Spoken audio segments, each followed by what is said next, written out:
नवरंगपुर जिले में घटी एक अभावन घटना। एक बैग भितर एक नवजात शिशुर मृतदेह उद्धार होईछि। घटनास्थल में पुलिस पहुंची घटनार तदंत जारी रखिछि। सूचना अनुसार केही जणे गर्भवती महिला शिशुपुत्र को जन्म करी बैग भितर भर्ती करी फिंगी देथिबा अनुमान करा जाउछि।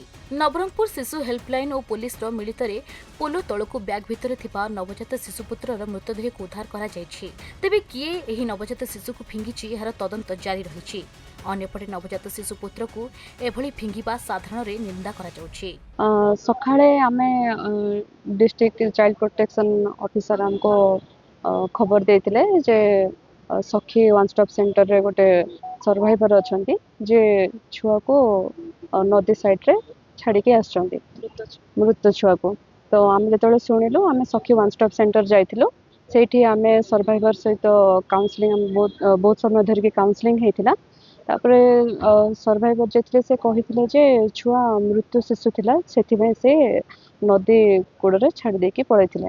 तो आमे शुणिकी आमे जहाँ तो काले छुआ बंची थी कि कौन भाविकी आमे रेस्क्यू करने पुलिस को सहायता आमे जगह पहुंची। नवरंगपुर अनिल भत्रा रिपोर्ट खबर ओडिशा।